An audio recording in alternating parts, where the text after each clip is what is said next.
Sorry, it's been a while since I've done videos. My voice completely disappeared Thursday night, Friday, Saturday, Sunday. Thought it was getting better. It got really bad yesterday. Then I'm like, screw this. I just went to bed really early yesterday. Drank a bunch of hot tea. Slept really good last night. Woke up feeling much better. So I'm like, I gotta hurry up and get some videos out. So even though I'm from Minnesota and I already sound like my nose is pinched off from the Midwest accent, it's still kind of there. It's even worse now. Just got to say, mind-boggling, blown away by how reliable and how wondrous Tradesyncr Trade Copier is. Did 811 on Lucid account on one of my Lucid Masters. And I'll show you, and then it was copping out to 20 Apex.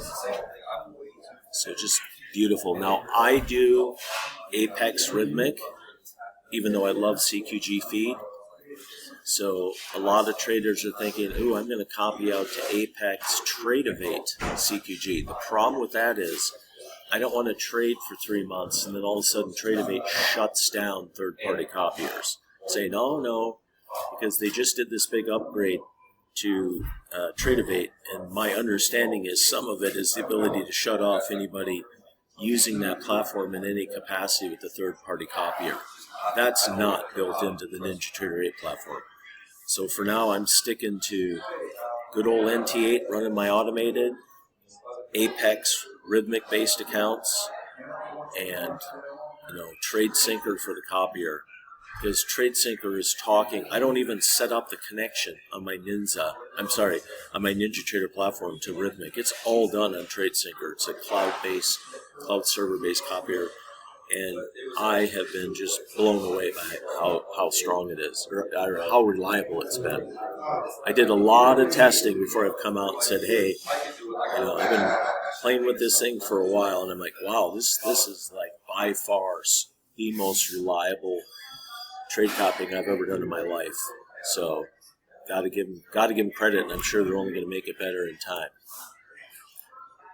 So let's take a quick look at today's action on the pivot point trading approach. Mom signals should have done pretty good for the Algo IQ crew, but I just want to go right here and let's take a look at 832.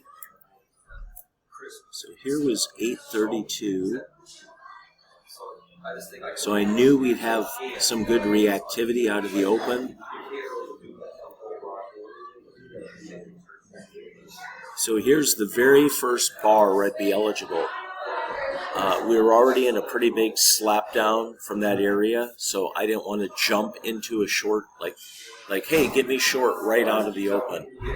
If we would have been holding right near the high, I probably wouldn't have done it either. I just set the automation up to take the first signal after 832. And I was in 2 trades and done. I got a long, got me long, flipped me short, and whoosh, and I was done.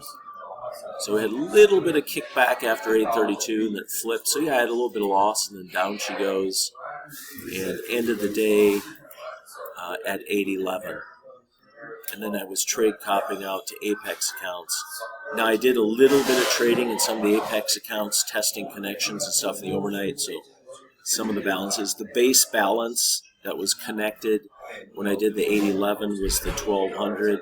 So some of these with a little extra, it was just stuff I was testing with the connection prior. If a person stayed in trades, you have mind-boggling amounts of liquidity. Had a few emails of people that were short overnight. Wow, did you guys score? Very, very frequently, if I see a market, holding new highs or something, I love to get short in the overnight session. But here, let's take a quick vertical line. So here was, let's get to 1700. So the market basically reopened right here. You had the diamond, and you were red at the time. So some of you put in a little bit of liquidity in MNQ short, thinking, yeah, we might go up in the overnight session, press that high a bit, but throw in some shorts, and then it just cratered on the Oracle. Oracle had some earnings issues that kind of somewhat hurting the AI story. So huge sell-off in the overnight. Not all that surprised. We came down and almost completely tested. We still could today. We'll see. I'm done for the day, though. Loving Tradesyncr. I got it running on several different computers, and so far I haven't had a single glitch with Tradesyncr. So I'm sitting at a big wooden table, so I'm knocking on wood. So I'll take it. That's the easiest trade copying I've ever done. Pretty intuitive and easy to set up.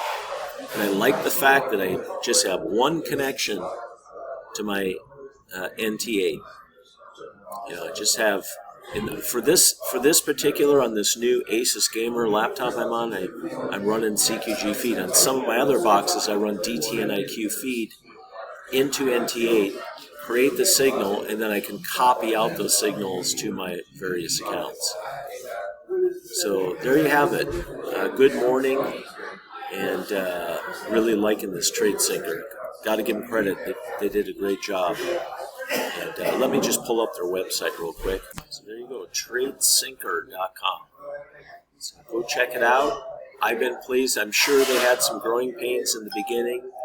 I've had fully reliable operations so far. I realize stuff has issues on occasion, but so far so good. And I imagine, anytime you look, this is a pretty sophisticated thing that they're running here with all the platforms and feeds it can talk out to. So I know as time goes on, through the CPI, continual process improvement feedback, they'll make it even better. Okay, guys, there you have it. Have a great morning, and more videos up today now that I'm getting my voice back.